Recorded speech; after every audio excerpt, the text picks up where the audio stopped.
Pernahkah kamu merasa bahwa hidup ini terlalu hening untuk sekadar biologis? Di balik setiap tarikan nafasmu, tersimpan rahasia besar yang selama ini tak kau sadari. Nafas bukan sekadar udara masuk dan keluar. Ia adalah bisikan dari Yang Maha Tinggi. Channel ini, Riris Dani Hermawan, mengajakmu menyingkap tabir terdalam.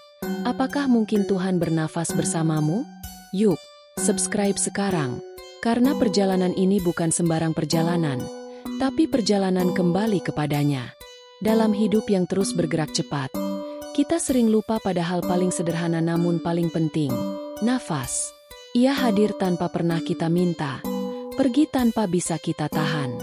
Diam-diam, ia menjadi penghubung kita dengan kehidupan, dan lebih dari itu, dengan Sang Pemberi hidup.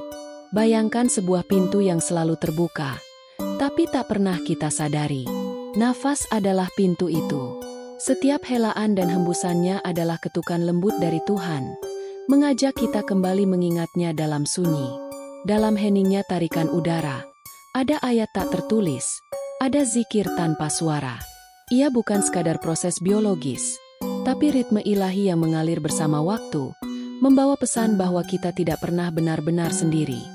Ketika kita mulai memperhatikan nafas bukan sebagai rutinitas tubuh, tetapi sebagai sahabat jiwa, saat itulah kehidupan menemukan kedalamannya. Nafas mengajarkan kita untuk hadir, untuk diam, untuk menyadari. Ia membisikkan bahwa hidup bukan tentang berlari, tetapi tentang kembali. Kembali pada sumbernya. Dan di sanalah, dalam kesadaran akan nafas yang kita pinjam ini, terbuka sebuah jalan sunyi. Jalan yang tak semua orang temukan, namun bagi mereka yang mengetuknya dengan ketulusan, akan mendapati Tuhan sedang menanti di balik setiap helaannya. Ada masa di mana manusia hanya menghirup udara demi bertahan hidup. Tapi ada masa lain, lebih halus, lebih sunyi, ketika nafas bukan lagi tentang hidup, melainkan tentang menghidupi jiwa. Dalam keheningan batin, zikir nafas mengajarkan bahwa tidak semua ibadah harus terdengar. Tidak semua penyembahan harus dipertontonkan. Disinilah, nafas mengubah wujudnya, dari gerakan tak sadar menjadi gerbang kesadaran terdalam. Ia bukan hanya alat tubuh, tetapi menjadi bahasa roh. Dalam setiap tarikan, kita merasakan hadirnya masuk perlahan, menyapa lembut. Dalam setiap hembusan, kita belajar melepaskan apa yang bukan milik kita. Keinginan, ego, bahkan rasa memiliki atas hidup itu sendiri. Ia bukan teknik, ia bukan teori. Ia adalah ibadah dalam bentuk paling murni, di mana tubuh dan ruh bersujud bersama. Tak ada keramaian, tak ada suara lantang, hanya keintiman dengan Tuhan yang terukir dalam diam. Dan ketika seseorang mulai melihat nafasnya sebagai pengingat, maka setiap langkahnya menjadi suci, setiap aktivitas menjadi amal. Karena tidak lagi ada pemisahan antara dunia dan ibadah, antara hidup dan penghambaan. Semuanya menyatu dalam satu hela nafas yang sadar. Dalam dunia yang gemar bicara, ada sesuatu yang agung dalam diam. Zikir yang tertinggi bukanlah yang paling nyaring, melainkan yang paling dalam. Pada titik inilah, zikir nafas mengambil bentuk yang tak lagi membutuhkan suara. Ia bersemayam, menyatu dalam diri, bagai aroma yang meresap ke dalam kain tanpa terlihat. Kita mungkin terbiasa menyebut namanya dengan lisan, Subhanallah, Alhamdulillah, Allahu Akbar. Tapi dalam zikir nafas, nama-nama itu tak diucap, melainkan dihayati. Dalam senyap, dalam ritme nafas yang berulang namun selalu baru. Seperti gelombang laut yang tak pernah berhenti namun tak pernah sama. Zikir menjadi keadaan, bukan kegiatan. Sebuah kesadaran yang hadir tak hanya di saat duduk khusyuk, tapi juga saat kita berjalan, tertawa, menangis, bahkan tidur. Di titik ini, zikir tak lagi terlihat sebagai sesuatu yang kita lakukan, tetapi sesuatu yang kita hidupi. Ia menyatu dengan detak jantung, aliran darah, dan denyut sel-sel tubuh. Ia menjadi aroma jiwa, bukan ornamen ibadah. Dan seperti garam yang melarut dalam air, ia mengubah segalanya, tanpa harus terlihat. Zikir dalam nafas adalah pelajaran sunyi. Ia mengajarkan bahwa dalam hening, ada percakapan paling intim. Dalam diam, Ada penyatuan paling murni. Dan dalam kesadaran ini, kita mulai mengenal bahwa Tuhan tak hanya dekat. Ia berada di dalam setiap nafas kita yang disadari. Seperti mata air yang mengalir dari gunung ke lembah, zikir nafas pun memiliki alirannya sendiri. Ia bukan jalan datar, melainkan tangga. Setiap pijakannya membawa kita lebih dekat, lebih dalam, lebih melebur kepadanya. Dan pada jalan ini, terdapat 3 tingkatan yang harus dilewati oleh jiwa yang ingin mengenal Tuhan lewat nafasnya. Tingkatan pertama adalah zikir asy-syahadah. Disinilah nafas mulai menjadi saksi. Setiap tarikan membawa lafaz, la ilaha, sebuah penolakan lembut terhadap semua Tuhan palsu, harta, kuasa, bahkan diri sendiri. Dan setiap hembusan melafazkan, illallah, penegasan tunggal bahwa hanya Dia yang layak disembah. Nafas menjadi syahadat yang terus-menerus terucap, meski tanpa suara. Lalu tibalah jiwa pada zikir al-wujud. Di sini, kata-kata mulai gugur, karena kehadirannya tak lagi perlu dijelaskan. Nafas bukan sekadar alat zikir, tapi bukti dari keberadaannya yang meresap. Seperti ikan dalam air, sang hamba tak perlu lagi mengingat, karena ia sudah berada dalam kehadirannya setiap saat. Wujud Tuhan tak berbentuk, tapi terasa, tak terdengar, tapi hadir dalam keheningan. Dan akhirnya, dalam perjalanan sunyi ini, tibalah jiwa pada zikir al-fana, tingkatan kefanaan. Di sini, tidak ada lagi aku yang bernafas. Yang bernafas adalah Dia. Nafas menjadi pancaran sifat-sifat ilahi. Ego lenyap, kesadaran pribadi lebur, hanya tersisa cahayanya. Di titik inilah zikir berubah menjadi ser, rahasia, tak terucap, tak tergambar, hanya hening yang berbicara. Dan di dalam keheningan itu, penyatuan pun terjadi. Ketika seorang hamba mampu melintasi ketiga tingkatan ini, maka setiap nafasnya bukan lagi hanya hidup, tetapi kehidupan itu sendiri. Dalam sejarah agung spiritualitas Islam, kita mengenal satu malam suci, Isra dan Mikraj. Sebuah perjalanan vertikal, dari bumi ke langit, dari kesementaraan menuju keabadian. Tapi siapa sangka, bahwa setiap insan memiliki versinya sendiri, lebih kecil, lebih tersembunyi, namun tak kalah sakral. Ia bernama zikir nafas. Zikir ini bukan perjalanan tubuh, tapi pendakian jiwa. Setiap helaan nafas adalah langkah kecil mendaki gunung keheningan. Setiap hembusan adalah pelepasan beban dunia yang menggantung di dada. Ia bukan sekadar rutinitas, tetapi perjalanan harian yang menyucikan diri setahap demi setahap. Seperti mengukir cahaya dalam batu yang gelap, ia meluruhkan kerak-kerak ego yang lama menempel di permukaan jiwa. Proses ini tidak tergesa. Ia sabar, lembut, dan dalam. Sama seperti Mikraj Rasulullah yang membawa wahyu dan pencerahan, Mikraj melalui nafas membawa pemahaman bahwa Tuhan tak perlu dicari di langit tinggi, karena Dia telah menetap dalam ruang paling sunyi di dalam dada. Dan ketika seorang hamba mulai menyadari bahwa setiap hela nafas adalah momen sakral, maka ia tak lagi menganggap hidup ini biasa. Bahkan saat ia duduk diam, ia sedang naik menujunya.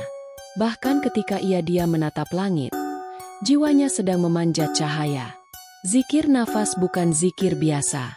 Ia adalah tangga tersembunyi, mikraj harian, pengingat lembut bahwa surga tidak jauh. Ia hanya sejauh satu nafas yang disadari sepenuh hati. Ada hal-hal yang hanya bisa dipahami dalam diam, seperti kedalaman laut yang tak terjangkau mata, seperti cinta sejati yang tak perlu diumumkan. Dan zikir nafas, dalam tingkatan tertingginya, menjadi ser, sebuah rahasia ilahi yang tidak disampaikan melalui kata, tetapi melalui kehadiran. Pada tahap ini, nafas tidak lagi dikenali sebagai aktivitas. Ia telah melebur menjadi wujud zikir itu sendiri. Tak ada lagi pengucapan, tak ada pengulangan. Bahkan pikiran pun tak ikut campur. Yang ada hanyalah kesadaran yang hening, namun penuh. Keheningan yang bukan kosong, melainkan sangat padat olehnya. Di titik ini, seorang hamba tak lagi merasa sedang berzikir. Ia hanya hidup, dan hidupnya sendiri telah menjadi zikir. Setiap tarikan nafas tak lagi dirancang, tak lagi dikendalikan. Ia mengalir seperti aliran sungai yang tak berhenti sejak awal penciptaan. Disinilah, zikir menjadi ser, menyatu dengan detak jantung, bersembunyi dalam getar pori, memancar sebagai rasa yang tak bisa dijelaskan oleh bahasa apapun.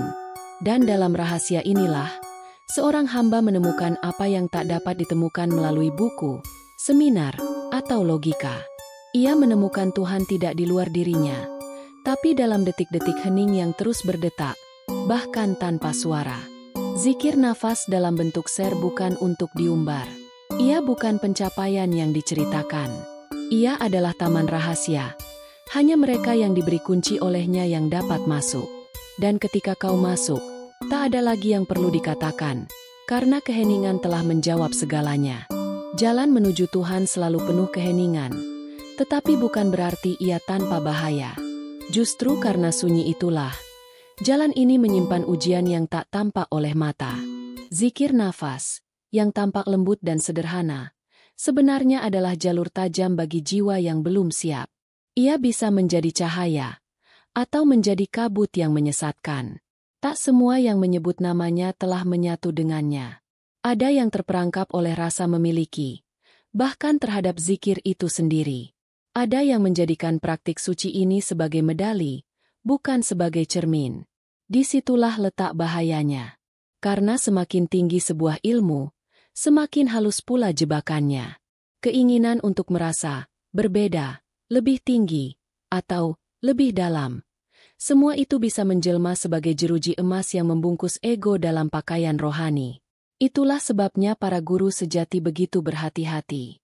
Mereka tak sembarangan membuka pintu zikir nafas. Mereka tahu, tidak semua dada telah siap memikul kehalusan rahasia ini. Hanya mereka yang telah mengosongkan diri, yang telah mencuci hatinya dari keinginan akan dunia dan pengakuan, yang pantas menapaki jalan ini. Bahkan Syekh Ibnu Arabi memperingatkan, setiap nafas yang tidak dijadikan zikir, akan menjadi bumerang. Tidak karena zikir itu berbahaya, tetapi karena hati yang belum bersih bisa menodai cahaya menjadi kegelapan.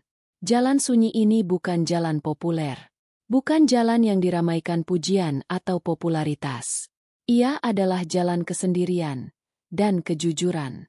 Maka sebelum menapakinya, tanyakan pada hatimu dengan jujur, apakah aku berjalan untuk menemukan Tuhan, atau sekadar ingin merasa istimewa? Dalam dunia yang dipenuhi ambisi untuk menguasai, zikir nafas datang membawa pesan yang sebaliknya, lepaskan. Bukan tentang bagaimana cara menaklukkan nafas, bukan tentang menjadi ahli dalam teknik-teknik pernapasan tertentu, tapi tentang seberapa dalam engkau bersedia melepaskan kontrol dan membiarkan Tuhan mengambil alih. Zikir nafas bukan seperti alat yang bisa dipelajari lewat teori dan latihan berulang. Ia seperti mata air yang hanya akan muncul saat tanah telah digali cukup dalam, saat kebisingan telah diredam oleh kesabaran, dan hati telah cukup hening untuk mendengarkan. Ia tidak datang pada yang mengejar keahlian, tapi pada yang membuka diri dengan keikhlasan. Banyak orang ingin mempelajari zikir nafas seperti mempelajari jurus. Mereka menghafal pola-pola, meniru guru, mencoba mengulanginya dengan disiplin. Tapi tidak sadar bahwa yang paling penting bukan bagaimana mereka melakukannya, melainkan siapa yang melakukannya di dalam. Ego yang masih ingin menguasai tidak akan pernah merasakan kedalaman zikir ini, karena zikir nafas hanya dapat dinikmati oleh hati yang berserah. Seperti langit tak menuntut bintang untuk bersinar, dan laut tak memaksa ombak untuk datang, begitu pula jiwa yang mendalami zikir nafas. Ia tidak menuntut pencapaian, tetapi penyerahan. Ketika kamu tidak lagi sibuk mencoba mengontrol, ketika kamu pasrah tanpa pasif, maka nafasmu akan berubah menjadi tempat tinggalnya. Dan disitulah, barulah zikir nafas menjadi hidup. Bukan karena kamu yang menjalankannya, tapi karena kamu telah cukup hening untuk membiarkannya hadir sepenuhnya. Ada cahaya yang tidak menyilaukan mata, tapi mampu menembus dinding kelalaian. Ia tak tampak oleh orang lain, tapi terasa oleh jiwa yang terbuka. Itulah cahaya dari nafas yang disadari sepenuhnya. Nafas yang bukan sekadar hidup, tetapi hidup dalam zikir. Ketika seorang hamba menjalani zikir nafas dengan penuh kesadaran dan kelembutan, sesuatu yang tak biasa mulai tumbuh dalam dirinya. Ia mulai menyadari bahwa setiap geraknya bukan hanya gerak. Setiap diamnya bukan sekadar istirahat. Bahkan tidurnya pun menjadi ibadah. Karena nafasnya tetap berzikir dalam diam. Jiwa seperti ini memancarkan nur. Bukan cahaya yang menyala di wajah, tapi cahaya yang memancar dari dalam, menghangatkan sekitarnya, menyadarkan yang lalai, dan menentramkan yang gelisah. Para arif menyebutnya, nur yang membakar hijab-hijab diri. Hijab dari kesombongan, dari ketergesaan, dari kelekatan pada dunia. Satu demi satu hijab itu terbakar oleh kehadiran Tuhan yang kini bernafas bersamanya. Dan dalam nur itu, hamba tidak lagi sibuk membandingkan atau mengukur. Ia hanya ada, dalam damai yang tak tergoyahkan oleh keadaan luar. Ilmu modern pun kini mulai menyadari betapa pernapasan yang sadar mampu menyentuh kedalaman yang sebelumnya hanya bisa dijangkau lewat doa dan meditasi. Gelombang otak menjadi seimbang, sistem tubuh menjadi harmonis. Tapi lebih dari itu, pada tingkatan zikir nafas menjadi jembatan antara akal dan kalbu, antara pengetahuan dan pengenalan. Dan saat itu terjadi, kamu tak lagi membedakan antara nafas dan zikir. Keduanya menjadi satu. Bahkan ketika kamu tertidur, jiwamu tetap bertasbih. Bahkan saat kamu lupa, jiwamu tetap mengingat. Inilah buah dari nafas yang sadar. Kesadaran yang tak pernah benar-benar padam. Tidak semua yang mendengar terpanggil. Tidak semua yang terpanggil akan menjawab. Tapi jika hatimu masih berada di sini, masih menyimak dalam diam, mungkin ada sesuatu di dalam dirimu yang telah disentuh. Mungkin engkaulah salah satu yang dipilihnya. Zikir nafas bukan sekadar perjalanan spiritual, tapi juga undangan yang sangat personal. Ia tak ditawarkan pada semua orang. Ia datang diam-diam, mengetuk kalbu seperti angin yang lewat di jendela malam. Hanya jiwa-jiwa yang telah letih dengan dunia, yang rindu pulang, yang akan merasakannya. Dan ketika engkau menyadari bahwa setiap nafasmu bisa menjadi tangga menuju Tuhan, maka jalan itu terbuka, satu hela demi satu hela. Tapi ingat, ini bukan tentang menguasai. Ini tentang mengikhlaskan. Bukan tentang teknik, tapi tentang kejujuran. Bukan tentang prestasi spiritual, melainkan pengosongan ruang di dalam dada untuk dihuni olehnya. Zikir nafas menuntut kita untuk benar-benar mati sebelum mati, meninggalkan ego, keinginan, bahkan rasa kepemilikan terhadap apapun, termasuk terhadap nafas itu sendiri. Dan saat kau sampai pada titik itu, nafasmu bukan lagi milikmu. Ia menjadi miliknya. Helaanmu adalah kehadirannya, hembusanmu adalah kepergian dirimu. Dan bahkan ketika engkau terdiam, dunia tetap bergerak dalam zikir, melalui dirimu. Jadi sekarang, tariklah nafasmu perlahan. Diam. Rasakan. Lalu tanyakan pada dirimu sendiri, sudah siapkah aku menjadikan setiap hela nafas sebagai jembatan menujunya? Jika hatimu menjawab iya, maka selamat datang dalam perjalanan paling sunyi dan paling abadi. Terima kasih telah menemani perjalanan ini bersama channel Riris Dani Hermawan. Jika apa yang baru saja engkau rasakan menyentuh bagian terdalam dari hatimu, jangan biarkan perjalanan ini berhenti di sini. Tekan tombol subscribe, nyalakan notifikasi, dan bagikan video ini kepada mereka yang mungkin sedang menunggu cahaya, tanpa mereka tahu. Karena siapa tahu, satu zikir sunyi dari nafasmu bisa menjadi cahaya bagi dunia yang lupa bagaimana caranya diam.